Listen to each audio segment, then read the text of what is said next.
Olá, povo de Deus, terça-feira da Semana Santa. O nosso primeiro texto é de Isaías 49, de 1 a 6, o segundo cântico do servo de Javé, onde aparecem a vocação e a missão do servo. E ele é destinado, então, a ser luz das nações. E assim nós vamos nos familiarizando com esse profeta do sexto século antes de Cristo, segundo Isaías, de 40 a 55. Mergulhado no cativeiro da Babilônia, o povo de Deus, Israel, está desolado. Muito tempo de cativeiro.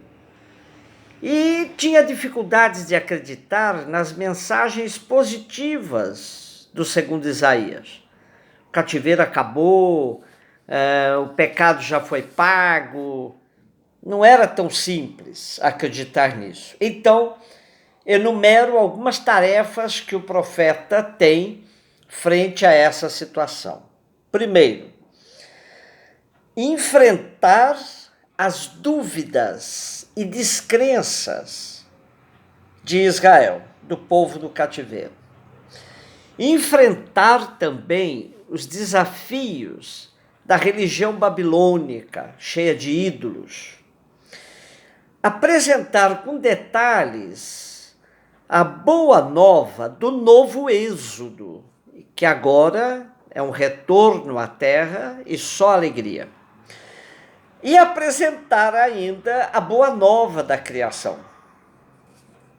Bom, em frente à reclamação constante desse povo, que Javé o abandonou, Javé se esqueceu dele, então incisivamente o profeta diz o seguinte: Javé não foi o punidor insensível, cego e surdo ao sofrimento de Israel. Não. Cego e surdo foi Israel. Javé não sobrecarregou Israel com pesadas exigências de culto, não. Mas Israel é que cansou Javé com seus pecados e seus sacrifícios hipócritas. Javé não repudiou Israel como um esposo cruel, nem vendeu seus cidadãos como escravos. Israel sofreu todas as penalidades que está passando ainda, mas fruto de suas rebeldias. E ainda a missão do profeta, ele apresenta a disposição de Deus de se esquecer do pecado de outrora, perdoar Israel. Esse esquecimento divino é a única esperança do povo. Esse contexto nos ajuda a entender melhor os cânticos, o de ontem e o de hoje. O de ontem, onde o servo se apresenta como aquele que faz justiça, que resgata o direito do povo. E hoje, a vocação dele, ele entende como que veio desde o ventre da mãe, nos lembra Jeremias também, e que Deus fez de sua boca uma espada cortante. No meio do nosso cântico de hoje, o servo queixa-se da inutilidade da sua missão, da sua tarefa, mas ele prossegue confiante na missão que Javé lhe confiou. Meu Deus é minha força, ele diz. Quantas vezes nós precisamos fazer essa profissão de fé frente aos sofrimentos que também nós passamos. Meu Deus, minha força. E apresenta ainda no cântico de hoje que não basta trazer Israel de volta, mas que deverá também ser luz das nações. Assim, o servo descobre que as queixas sobre a própria vocação só o levam há uma missão maior. Os textos do exílio abordam também um tema muito atual, os sem pátria, hoje espalhados em todos os continentes, os sem pátria.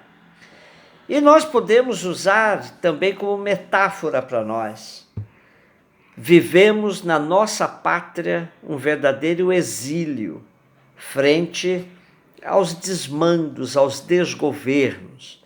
É como se nós vivêssemos também como sem pátria na própria pátria. E o exílio precisa ainda ser encarado, além dos problemas socioeconômicos e políticos, como um problema de relação do homem com Deus. Liberdade, fidelidade de Deus é a nossa, poder, misericórdia de Deus. E o segundo texto, João 13, 21, 33, 36, 38, o Evangelho de João. É a segunda parte que começa, então, a segunda parte do Evangelho de João, que é a segunda parte de 13 a 20. É conhecida como o livro da glória ou da hora de Jesus. Na primeira parte, várias vezes nós nos lembrávamos que Jesus dizia: minha hora ainda não chegou, não é chegada a minha hora, pois agora é chegada a hora de Jesus. O trecho de hoje pula a narrativa do lava-pés, que será lido na quinta-feira.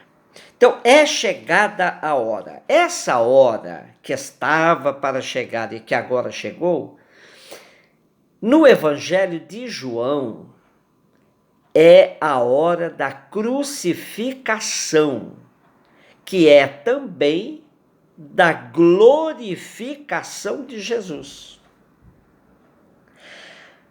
Conins, o exegeta que mora aqui em Belo Horizonte, que é muito amigo, ele sintetiza essa questão da hora de uma maneira bastante profunda. Ele diz assim: ver Jesus na hora de sua morte e dizer Deus é assim, e viver em coerência com esta visão, é a vida eterna desde já.